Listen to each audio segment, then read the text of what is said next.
Anis, where do you stay? Close by? Don't even ask. Ready? Stay very far. How far? On the central line. My God, and you come Baikala. all the way.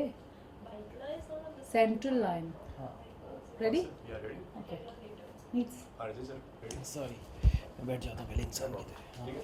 हम खाना खा के lazy हो गए.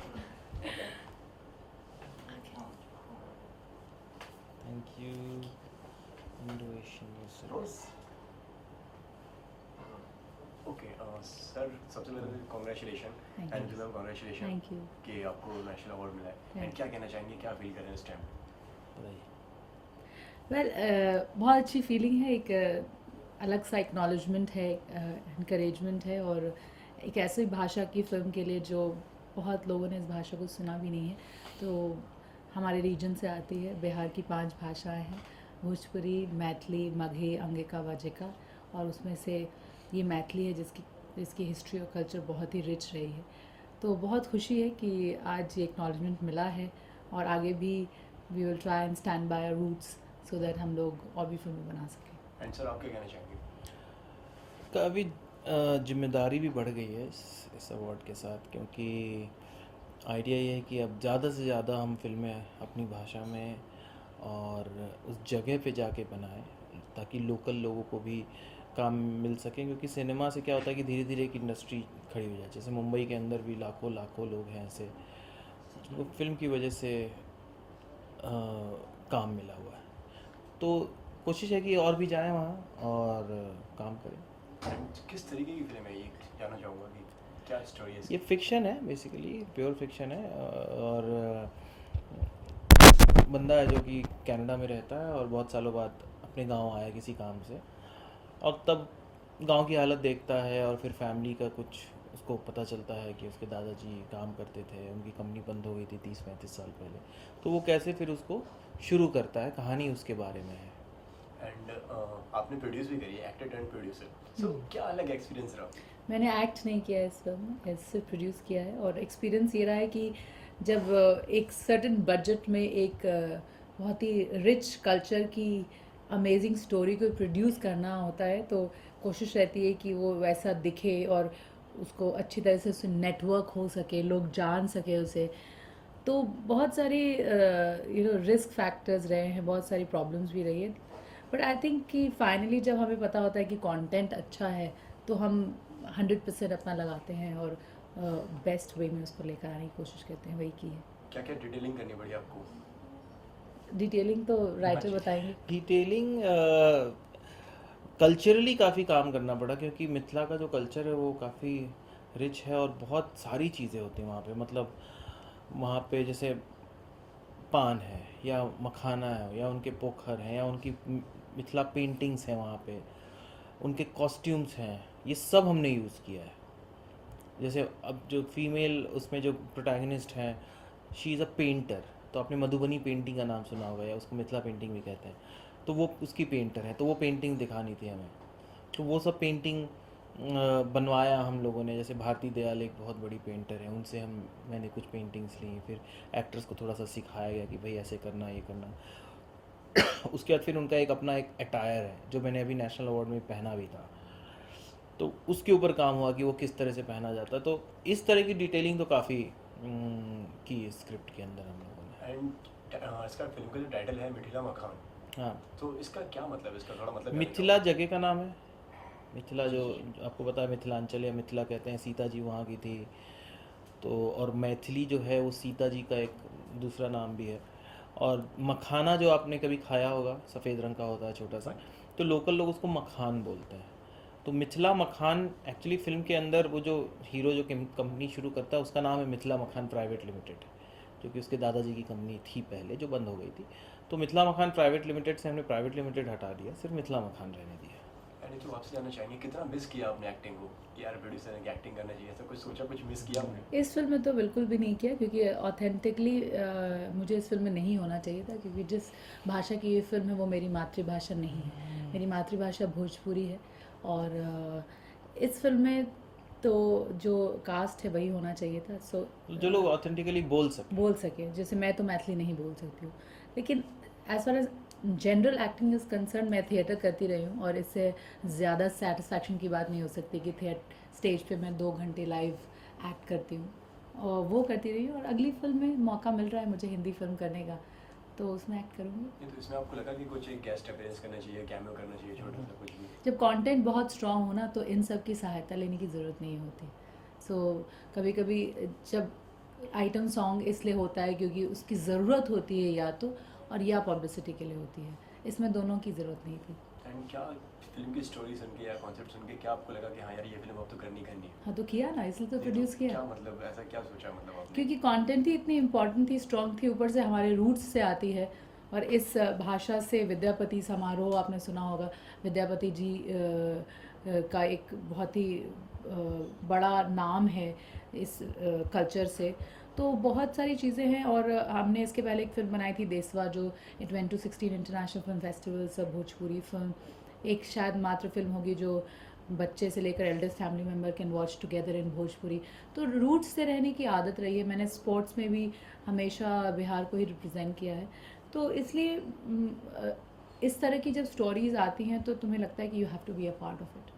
तो अभी आप मतलब प्रोड्यूसिंग पे ज़्यादा कंसंट्रेट करने वाले हैं कि एक्टिंग पे ज़्यादा काम करेंगे? नहीं, मैं तो दोनों ही कर रही हूँ, और दोनों करके बहुत स्ट्रॉन्ग फील होता है, और अपार्ट फ्रॉम दैट बहुत अच्छा लगता है कि घर में you have a national awarded director and I am now a national awarded producer also. So हम दोनों का एक स्ट्रेंथ है, जो अच्छी स्टोरीज आएंगी और किसी भी भाषा में हम करेंगे। हम लोग को तो बहुत खुशी होगी अगर हम मराठी फिल्म करें या गुजराती फिल्म करें या साउथ इंडियन फिल्म्स करें। स्टोरीज़, जैसे कि नितिन ऑलवेज सेज की स्टोरीज़ तुम्हें ढूंढ लेती हैं, तुम कभी स्टोरीज़ नहीं ढूंढ सकते हो। तो आई थिंक ये स्टोरी थी जो जिसने हमें ढूंढ लिया, कि हमारे थ्रू वो बाहर आई और नेशनल अवार्ड मिला। तो this is how we going to do, and I am constantly acting. Hindi में नहीं कर रही हूँ, लेकिन मैंने अभी ग्रीक इंग्लिश फिल्म ख़त्म की है, थिएटर हिंदी में थिएटर कर रही हूँ।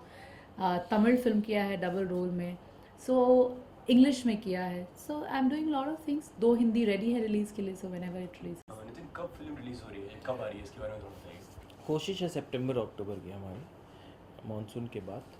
तो कुछ स्टूडियो से बात चल रही है, इन्वेस्टर से बात चल रही है, तो उसमें काफ़ी काम रहता है, मार्केटिंग वगैरह, प्रमोशन बहुत रहेगा। क्योंकि हालांकि फिल्म का मार्केट जो है, ऑडियंस हिंदी जैसा नहीं है कि बहुत सारे स्टेट्स में आपको जाना है, लेकिन बिहार, झारखंड, वेस्ट बंगाल, नेपाल, बनारस, एनसीआर, बॉम्बे सर्किट, ये हमारा कोर मार्केट है। तो इन सब जगहों पे उसकी तैयारी चल रही है कि हमारा म्यूज़िक कब जाए। एंड क्या रिस्पांस आ रहा है इंडस्ट्री से, एंड क्या लोग कह रहे हैं? लोग सब अच्छा कह रहे हैं। ट्रेलर जो यूट्यूब पे हमारा ट्रेलर एकदम हिट है, और जिन लोगों ने देखा है बहुत उसके बारे में लिखा है, बातें की हैं, शेयर किया है लोगों ने। मिथिला मखान का जो हमारा फेसबुक पेज है उस पर भी कई हज़ार लोग हैं। तो स्टूडियोज़ भी सब इंटरेस्ट दिखा रहे हैं, सब अच्छा है। फिल्म बनाते वक्त सोचा था कि एक्सपेक्ट किया था कि हाँ यार कि नेशनल अवार्ड मिलेगा ऐसा? नहीं, ऐसा तो ऐसा कौन सोचता है? ऐसा लेकिन सोचा था मैंने कि एक्सपेक्ट Really? फिल्म आगे हम लोगों को बस ये हमें था अच्छी कि फिल्म बन जाए बहुत है। हाँ, जो सोच के जो पेपर पे लिखा है इतने महीनों, बस वो आप निकाल लीजिए। बाकी अवार्ड तो ठीक है, मिला तो मिला, नहीं तो। एंड आप क्या कहना चाहेंगे? मैं ऐसा तो कोई सोचता नहीं। आई थिंक हम लोग मतलब इतने टफ टाइम से गुजर रहे थे इस फिल्म को, क्योंकि जब बिहार में फिल्म शूट करनी थी वो माहौल नहीं है, लोगों को आदत नहीं है, तो यू नो प्रोफेशनलिज्म तो आप भूल ही जाएं, क्योंकि उनको पता ही नहीं कि ऐसा कोई प्रोफेशन भी है जिसमें ऐसी चीज़ों, वो सारी चीज़ों के साथ खड़े होकर शूट करवाना। और जब ये लोग कनाडा में शूट कर रहे थे तो -35 डिग्रीज था, and when they came shooting in Bihar it was 40 degrees, so you see the drastic change। तो ये सारी चीज़ों में खड़े होना और वो सब करने में ही हम बस कोशिश कर रहे थे कि वो जो लाइन लिखी हुई है वही लाइन उतर जाए स्क्रीन पे, वही बहुत इम्पोर्टेंट था।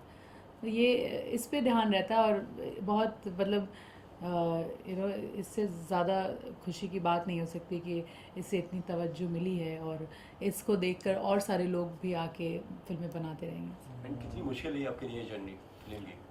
फिल्म बनाना मुश्किल था, शूटिंग काफ़ी उसका टायरिंग था, क्योंकि हम वहाँ जो शूट कर रहे थे तो -35 डिग्री था टेम्परेचर, मतलब बहुत ही डेंजरस था, वो लाइफ थ्रेटनिंग था। और जब हम यहाँ शूट कर रहे थे तो 45-40 डिग्री टेम्परेचर था, वो भी लाइफ और ऊपर से हाँ, वो भी बहुत मुश्किल था, कई लोग तो मतलब एकदम मूर्छित हो गए बेहोश। थे वहाँ पे तो और दूसरा ये भी था कि हमारे पास उतना उस तरह की फैसिलिटी नहीं थी कि वो मतलब हमारे पास वैनिटी वैन्स हैं और एकदम हमेशा वैसा है 4-5 स्पॉट बॉयज़ हैं तो तुरंत मंगा लिया, रहने का कुछ अच्छा होटल कुछ भी नहीं था, बस एक था पागलपन था और फिर उस पागलपन में ही काम हो गया वरना नहीं होता। कैरेक्टर्स ढूंढने में कितना टाइम लगा कि कैसे सोचा कि कैसे डिसाइड करें? कैरेक्टर्स मतलब एक्टर्स ढूंढने में, हाँ कास्टिंग मुश्किल इसलिए हुआ क्योंकि वहाँ पे एक्टर्स बहुत हैं, टैलेंट बहुत है वहाँ पे, लेकिन वही है कि एकदम जैसे होता है ना अनगढ़ हीरा है वहाँ पे लोग, तो फिर वहाँ पे 4-5 लोग जो जिनको हायर किया था वो सब जगह ऑडिशन कर रहे हैं, 100-150-200 लोग आ रहे हैं अलग अलग उम्र के, फिर उसमें से छांटा कि हाँ ये थोड़ा ठीक लग रहा है इसको फिर से ऑडिशन करो, तो ऐसे 4-5 राउंड का ऑडिशन चला अलग अलग ज़िलों में, अलग अलग डिस्ट्रिक्ट के लोग को, कभी कोई पटना है कोई दरभंगा है मधुबनी में, और फिर जब उसमें से सब फाइनल हो गया तब हमने फिर मैं वहाँ 1 महीने पहले चला गया था, फिर उनका वर्कशॉप किया, उनको रोज़ बुला के जहाँ हम लोग रुके हुए थे उनका वर्कशॉप करवाया, रीडिंग करवाया, तब जाके थोड़ा थोड़ा एक्टिंग हुआ। ये तो जहाँ तक मैंने पढ़ा है कि मतलब ये बिहार और रांची की ऐसी पहली फिल्म है हाँ, जिसको झारखंड। नेशनल अवार्ड में, झारखंड की Correct. ये इसको जिसको पहली, नेशनल हाँ। अवार्ड मिला है, तो कितना प्राउड फील होता है कि यार कि मतलब रिकॉर्ड ये वी मेड हिस्ट्री तो प्राउड तो फील हो गया ही, पर यू नो हम बस कोशिश ये प्राउड फीलिंग और ये हिस्ट्री बहुत रिस्पॉन्सिबिलिटी के साथ आती है, तो कोशिश ये है कि आगे करते रहें। एंड आप क्या कहना चाहेंगे सर इसके बारे में? हाँ नहीं, प्राइड तो है ही इस चीज़ को लेके, और मैं चाहूँगा कि और भी लोग आएँ। हम लोग तो ठीक है नॉन मैथिल लोग हैं जैसे मैथिली में नेशनल अवार्ड, लेकिन अब कुछ मैथिल लोग भी आएँ और भोजपुरी वाले लोग भी आएँ, वो भी बनाएं और अवार्ड लें और ऑडियंस बनाएं। अवार्ड लेना तो चलिए ठीक है, अवार्ड देने वाली एक बॉडी उनको अच्छा लगता है वो देते हैं, नहीं अच्छा लगता नहीं देते हैं, लेकिन ये उसके अलावा ये तो चलिए ठीक है मतलब एक अवार्ड मिला, लेकिन आने वाले 25-30 सालों तक ऐसा कुछ होता रहे, जैसे मराठी फिल्मों को 60 अवार्ड मिल चुके हैं, बंगाली सिनेमा को 80 बार मिला है, तो हम तो पहली बार ही हैं, तो अभी कुछ नहीं सोच सकते, बस अभी बनाते रहना है फिल्म, जब भी मौका मिले बना पाए। एंड आने वाले वक्त में मतलब और क्या प्रोजेक्ट्स करने वाले हैं, थोड़ा बताइए एक इसके तो बारे में। जो लड़ाकू मार्शल आर्ट वाली फिल्म है, उसके अलावा ज़्यादातर मेरा ध्यान अभी मैं एक बैलून नाम की एक फ़िल्म लिख रहा हूँ, शॉर्ट फिल्म है, मतलब 40 मिनट की फ़िल्म होगी भोजपुरी में। उसके अलावा मेरी भोजपुरी में और दूसरी फिल्में भी हैं, मैथिली के अंदर मैं और भी सोच रहा हूँ, मैं संथाली भी सोच रहा हूँ जो झारखंड की जो मेन भाषा है, अवधी में भी कुछ बन जाए। तो ये जो लैंग्वेजेस हैं, जो रूट लैंग्वेजेस हैं इंडिया के, इनमें जब अच्छा काम होने लगेगा तो फिर हिंदी सिनेमा को भी थोड़ा सा फ़ायदा होगा। सर दोनों में कितना फ़र्क समझते हैं, मतलब एक कॉमर्शियल सिनेमा में और एक रीजनल लैंग्वेज में कितना फ़र्क होता है? कितनी देखिए रीजनल लैंग्वेज का जो सिनेमा है वो कमर्शियली है। बाहुबली अगर आपने जो तेलुगु बाहुबली है वो भी उतना ही बिजनेस कर रही है। जो साउथ में जो फिल्में बन रही हैं, जो तमिल तेलुगु कन्नड़ मलयाली, या सैराट ने अभी कितना है 12 करोड़ का बिजनेस किया, तो कमर्शियली है ये भी, हिंदी से ज़्यादा कमा रहे हैं लोग। तो So I think it's today it's about a good cinema or a bad cinema. वो रीजनल आर्ट कमर्शियल ये थिंग आई थिंक खत्म हो चुका है। एंड आपके अपकमिंग प्रोजेक्ट्स के बारे में थोड़ा जानना चाहेंगे? लड़ाकू is my only project I can talk about right now, और तो कोई फिल्म अभी नहीं है, सिर्फ यही फिल्म है, और सिर्फ जितनी फिल्में हैं वो मैंने आपको बताई कि रेडी हैं रिलीज़ के लिए। जो रिलीज़ के लिए एंड आगे चलकर प्रोड्यूस भी करने वाले हैं फिल्म? अब मौका मिलेगा, मौका दिया जाएगा तो ज़रूर करेंगे। Thank you. Thank you you so so much. Much, thank you.